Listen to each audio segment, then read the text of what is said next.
2006년 중국 후난성에서 충격적인 친족 살인 및 근친상간 사건이 발생합니다. 한 아들이 어머니를 죽였다. 신문은 단 한 줄로 요약했다. 폐륜적인 친모 살해 사건. 그러나 이 이야기를 끝까지 들으면 당신은 알게 될 것이다.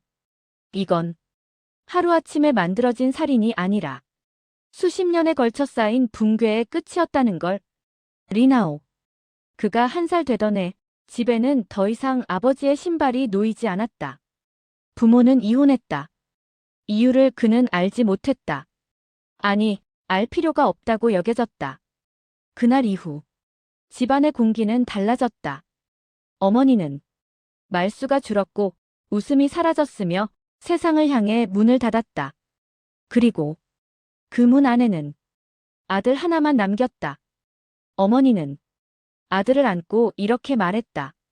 이제 엄마랑 너, 우리 둘이서 살아야 해. 그 말은 약속처럼 들렸고 리나오의 인생은 그 순간부터 둘이 아닌 하나로 묶였다. 리나오는 어릴 때부터 착한 아이였다. 선생님 말 잘 듣고 싸움하지 않고 집에 오면 엄마 옆에 앉아 조용히 숙제를 했다. 어머니는 늘 말했다. 넌 엄마 인생의 전부야. 칭찬 같았지만 그 말에는 보이지 않는 조건이 붙어 있었다. 떠나지 말 것, 실망시키지 말 것, 나보다 다른 사람을 먼저 두지 말 것.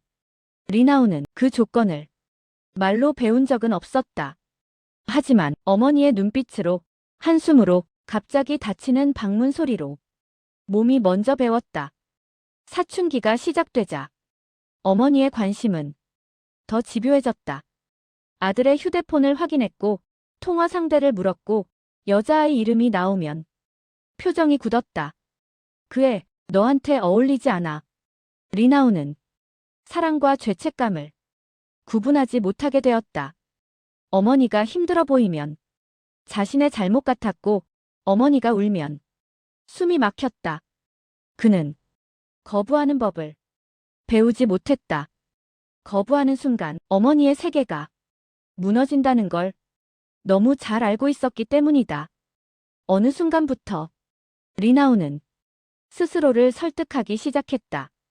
엄마가 나 때문에 인생을 포기했으니까 이 정도는 보답일 뿐이야. 다들 모르는 우리만의 문제일 뿐이야. 그는 이게 잘못되었다는 걸 어렴풋이 느꼈지만 정확한 이름을 붙일 수 없었다. 왜냐하면 이 관계는 폭력처럼 시작되지 않았기 때문이다. 항상 너를 위해서라는 말로 포장되어 있었으니까. 26. 리나오는 결혼을 결심했다. 사랑도 있었지만 그보다 큰 이유는 숨을 쉬고 싶다는 욕망이었다. 어머니는 결혼을 반대했다. 넌 아직 준비가 안 됐어. 저 여자가 널 이해할 수 있을까? 결혼식 날 어머니는 웃지 않았다. 그리고 결혼 후 매일 전화했다. 사소한 불만, 작은 오해, 끝없는 비교. 결국 며느리는 지쳤고 결혼은 무너졌다. 첫 번째 이혼. 어머니는 말했다. 봐라. 역시 엄마 말이 맞았지. 리나오는 다시 사랑을 믿고 싶었다. 두 번째 결혼. 이번엔 더 조심했다. 어머니와 거리를 두려 했다. 하지만 어머니는 병을 핑계로 불러냈고 돈을 요구했고 아들의 선택을 비난했다. 내가 나를 버리니까. 내가 이렇게 아픈 거야. 결국 또 한 번의 이혼. 그때 리나오는 깨달았다. 결혼이 문제가 아니다. 문제는 내가 어머니의 삶에서 빠져나오지 못한다는 것이다. 세 번째 아내는 모든 걸 알고 시작했다. 리나오는 처음으로 모든 진실을 털어놓았다. 아내는 조용히 듣고 이렇게 말했다. 이번엔 우리가 함께 선을 그어요. 리나오는 처음으로 누군가와 같은 편이 되었다는 느낌을 받았다. 그러나 어머니는 더 집요해졌다.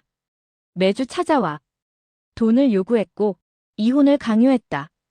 내가 날 선택하지 않으면 다 망쳐버릴 거야. 사건 당일 어머니는 또 돈을 요구했다. 그리고 말했다. 이번 아내랑도 끝내. 리나우는 아무 말도 하지 않았다. 그날 밤 어머니는 잠들었고 리나우는 어둠 속에 앉아 있었다. 도망, 신고, 절연, 모든 선택지를 수백 번 생각했다. 하지만 그는 알고 있었다. 어머니는 절대 놓지 않을 거라는 걸. 그 선택은 어떤 말로도 정당화될 수 없다. 리나우는 어머니를 죽였다.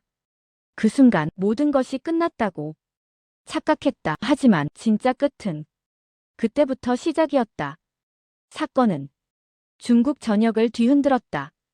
언론은 자극적인 제목을 달았고 대중은 분노했다. 그러나 수사 기록에는 다른 언어가 남아 있었다. 장기간의 정서적 통제, 극단적인 의존 관계, 반복된 탈출 실패, 왜곡된 모자 관계. 재판정에서 리나우는 말했다. 어머니를 미워하지 않았습니다. 저는 어쩔 수 없었습니다. 이 이야기는 누군가를 동정하기 위한 것도 범죄를 이해시키기 위한 것도 아니다. 이건 경계 없는 사랑이 어떤 파괴를 낳는지 기억하기 위한 기록이다. 부모의 사랑은 소유가 아니다. 희생은 강요될 수 없다. 그리고 아무리 늦었더라도 선은 지켜져야 한다.